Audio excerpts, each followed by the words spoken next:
और एनडीए के उम्मीदवार के रूप में चौथी बार चुनाव लड़ रहा हूं। 50,000, 1,11,000 और 2,94,000 की पिछले 3 चुनावों की जीत हुई है। पूर्वी चंपारण के जो जनता लोग हैं जो कि उनके संसदीय क्षेत्र में आते हैं उनके लिए बहुत बुरी खबर निकल कर आ रही है कि अभी जो 30 अप्रैल को होना था नामांकन, जो भी लोग चुनाव लड़ रहे हैं, तो ऐसे में बता दूं कि मनीष कश्यप चुनाव नहीं लड़ रहे हैं। पूरा क्लियर हो गया कि मनीष कश्यप चुनाव नहीं लड़ रहे हैं, क्योंकि कल 30 अप्रैल को नामांकन था, नॉमिनेशन था। जो भी चुनाव लड़ने वाले प्रत्याशी सब लोग अपना जाकर नामांकन दे रहे हैं। वही दूसरी तरफ वहाँ के जो पहले से प्रत्याशी रह रहे हैं और अभी इस बार फिर वो प्रत्याशी के रूप में चुनाव लड़ेंगे, जो कि डॉक्टर संजय जायसवाल ने फिर से ना चौथी बार नामांकन डाल दिया है। उन्होंने अपना नॉमिनेशन कर दिया है और ये पूरा क्लियर हो गया है कि मनीष कश्यप चुनाव नहीं लड़ेगा। ये बहुत दुख की बात है। और डॉक्टर संजय जायसवाल चौथी बार नामांकन कर दिए हैं, तो अभी मतलब मजबूरी होगा कि वहाँ के जनता को, क्योंकि वहाँ से वो अकेले चुनाव लड़ रहे हैं संजय जायसवाल जो कि बीजेपी के तरफ से, तो मजबूरी हो गया है कि अब आप लोग वहाँ के पब्लिक जो है मतलब मजबूरी हो गया है कि उनको मतलब वोट देना है। अब वो दे या ना दे, खैर इस पर मैटर, इस पर ज्यादा चर्चा नहीं करेंगे। तो गाइस वीडियो में आगे बढ़ने से पहले मैं आप लोगों को वीडियो क्लिप दिखाना चाहता हूँ, जो अगर मनोज तिवारी ने मनीष कश्यप के बारे में बोला है कि मनीष कश्यप के बारे में जब मुझे पता चला कि मनीष कश्यप वहाँ से चुनाव लड़ रहा है, तो मैं तो बहुत घबरा गया कि वहाँ का बेतिया का जो सीट है जहाँ से संजय जायसवाल मतलब डॉक्टर संजय जायसवाल चुनाव लड़ रहे हैं, कहीं वहाँ का सीट गड़बड़ा ना जाए। तो इसके लिए मनोज तिवारी ने मनीष कश्यप को फोन किया और बीजेपी को ज्वाइन करा दिया। मनोज तिवारी का ऐसा कहना है। अगर वो वीडियो आप नहीं देखे तो मैं वीडियो 2 मिनट के लिए आप चलाता हूँ, वो वीडियो पहले आप देख लीजिए, फिर वीडियो में आगे बढ़ते हैं। अब अचानक सुनते नहीं कि मनीषवा चुनाव लड़ा था, मनीष कश्यप। फिर वीडियो देखे लगनी, बड़ा भीड़, मैंने सड़क पे चला था तो 10-10 हजार लोग ओकरा संगे खड़ा। तो हमको याद आता है 400 पार में ही तो गड़बड़ हो सकती है। पता चले और 6-7 गो सीट प्रभावित होके लगा, सर्वे में प्रभावित होने लगा। इसके सामने बोल रहा, मैंने मनीष को मैसेज किया, कह रही सही में चुनाव लड़ता लगा। ये 2 दिन बाद वापस जवाब दिया, बाद में बताया कि भैया आ गया तो हम भी चिंता में पड़ गए। हम इधर चिंता में कैसे इनको रोके। मैंने कहा अब मेरी इज्जत बचा लो। तो आपने वीडियो देख लिया ना, आपको पता चल गया ना कि मतलब मनोज तिवारी किस तरह से बोल रहे हैं कि मुझे जब पता चला कि मनीष कश्यप चुनाव लड़ रहा है तो मनीष कश्यप की वजह से मतलब वहाँ पूर्वी चंपारण बेतिया का जो मतलब पूर्वी चंपारण का जो सीट है मतलब मनीष कश्यप की वजह से मतलब 400 की बार पार घबरा जाता। किसी का भी स्लोगन है कि अब की बार 400 पार। तो मतलब मनीष कश्यप की वजह से वहाँ का जो मतलब पूर्वी चंपारण का जो सीट है इस बार गड़बड़ाने वाला था, ऐसा कहना है मनोज तिवारी का। तो मैं मनोज तिवारी से एक सवाल पूछना चाहूंगा कि जब पहली बार जब मनीष कश्यप गए थे बीजेपी के पास कि मुझे टिकट दे दीजिए, मैं पूर्वी चंपारण से चुनाव लड़ना चाहता हूँ संसद का, लेकिन उस टाइम पे उनको टिकट नहीं दिया गया। तो मैं यही क्वेश्चन करना चाहता हूँ कि जब डॉक्टर संजय जायसवाल को वहाँ पर इस बार मतलब टिकट ना देके यहाँ से मनीष कश्यप को अगर टिकट दे देते तो उनके पीछे काफी सारी जनता थी और काफी ज्यादा वोट से बहुमत मिलता मनीष कश्यप को। लेकिन नहीं, यहाँ पर देखा जाए तो और आप लोगों को इसमें समझ में आ रहा होगा कि यहाँ पर लोग सत्ता का खेल खेल रहे हैं, बीजेपी का साथ देना चाहते हैं, ना कि बिहार का साथ देना चाहते हैं। अगर ऐसा रहता तो उस टाइम में चाहे अभी भी नामांकन से पहले वहाँ का टिकट जो है मतलब उनको उससे वापस लेकर और मनीष कश्यप को दिया जा सकता था और मनीष कश्यप वहाँ से चुनाव लड़ सकते थे। लेकिन उनको वहाँ से मतलब वापिस मतलब मनीष कश्यप को बोला गया कि बाबू तुम इस बार बैठ जाओ।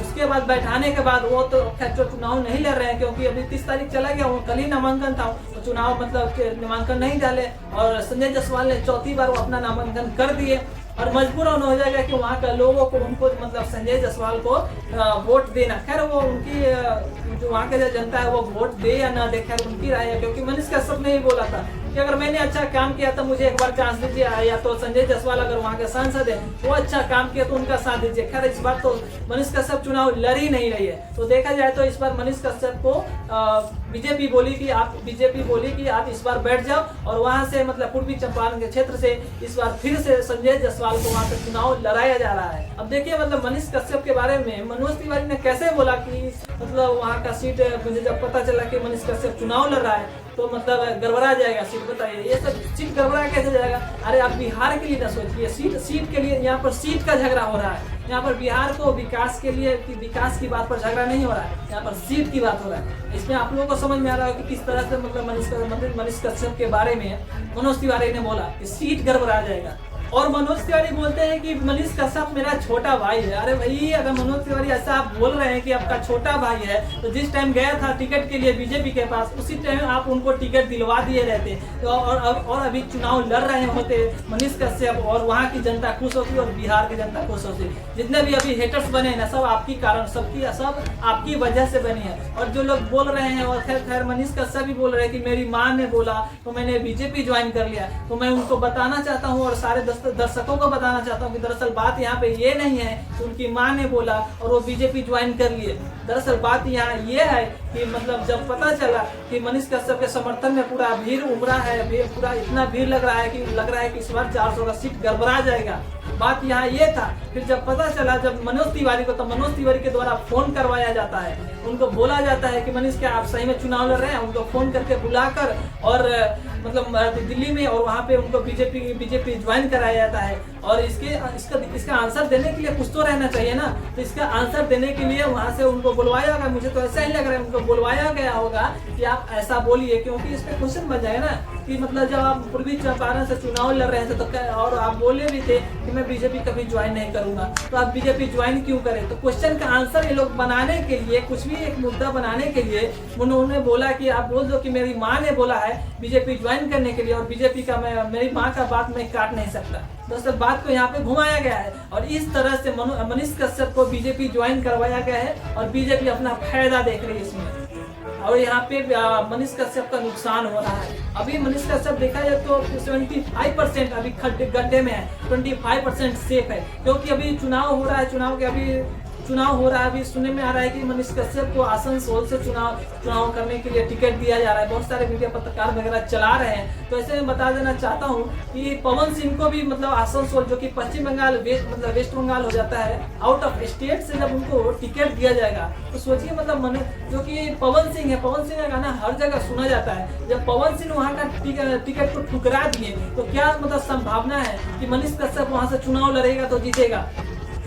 पूरी यहाँ पर बात यही है कुल मिलाकर कि मनीष कश्यप को देखा जाए तो यहाँ पर बस एक संवेदना दिया जा रहा है कि हाँ आपको टिकट दिया जाएगा, हाँ आप मेरे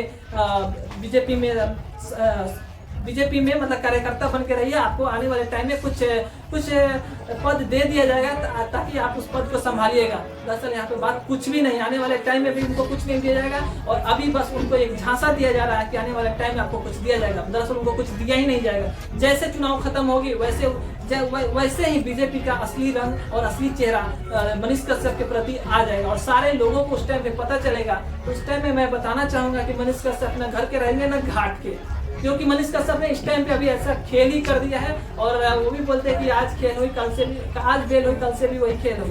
तो वही ठीक है। एक बात पे मैं ये भी बोलता हूँ कि मनीष कश्यप ने बीजेपी ज्वाइन करके बहुत अच्छा किया है, क्योंकि मनीष कश्यप ने जब बीजेपी ज्वाइन किया है तो अभी जो है ना उनको बहुत ज्यादा सेफ फील हो रहा है, क्योंकि अभी जिस जोन में है मनीष कश्यप ने, उस जोन में अगर वो कहीं भी जाके कुछ भी बोलते हैं, किसी के ऊपर आवाज उठाते हैं ना, तो कोई उनको छोटा मोटा केस में अंदर नहीं कर सकता है। क्योंकि आप लोगों को भी पता है कि मतलब उससे पहले उनके ऊपर कितना केस किया गया, जहाँ तक कि जब वो निर्दलीय चुनाव लड़ रहे थे उस टाइम पे भी उनको 21 अप्रैल को उनके ऊपर 19 अप्रैल को उनके ऊपर एक झूठा केस किया गया था। मतलब झूठे मूठे केस में फंसाया जा रहा था कि किसी तरह मनीष कश्यप बैठ जाए, और वही हुआ कि बैठ भी गए। तो कुल मिलाकर यही बात है कि मनीष कश्यप अभी सेफ जोन में है, उनके ऊपर कुछ कार्रवाई नहीं किया जा सकता है, अच्छा से रह सकते हैं। लेकिन रही बात टिकट और पद की कि कौन सा पद देगी, तो ये तो भाई 90% चांस है, मतलब चांस ही नहीं कि मनीष कश्यप को वहाँ से मनीष कश्यप को बीजेपी से कुछ फायदा हो।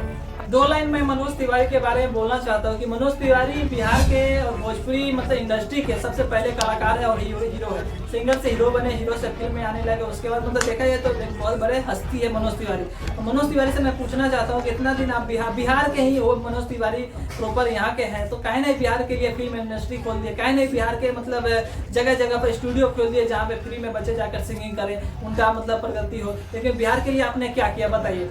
आप तो बिहार मतलब दिल्ली में जाकर सांसद बन गए। बिहार में अगर रहते, बिहार में कुछ करते तब ना बिहार का विकास होता है। मतलब इतने बड़े मतलब कलाकार है, उनको तो आप फिल्म इंडस्ट्री यहाँ पे करना चाहिए। तो 5 साल हो गए आपको, बताइए सांसद है दिल्ली का, क्या किया आपने बिहार के लिए। और जब टाइम आया बिहार का विकास होने के लिए तो आप बोलते हैं कि मेरा छोटा भाई है, और छोटा भाई कह के नाम पर उनको बीजेपी ने ज्वाइन करवा दिया और इस बार चुनाव लड़ने वाले थे, बैठवा दिया उनको।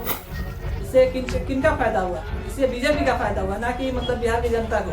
वहाँ से निर्दलीय चुनाव लड़ते लोग भी खुश था, जो भी लोग हैं वहाँ के भी खुश रहते और चुनाव लड़ते तो जीत भी जाते, इससे सबका फायदा था। खैर इसमें आप लोगों की क्या राय है कमेंट बॉक्स में कमेंट करके जरूर बताइएगा। वीडियो अच्छा लगा वीडियो को लाइक कर देना और चैनल पर नया तो चैनल को सब्सक्राइब कर। तब तक के लिए बाय।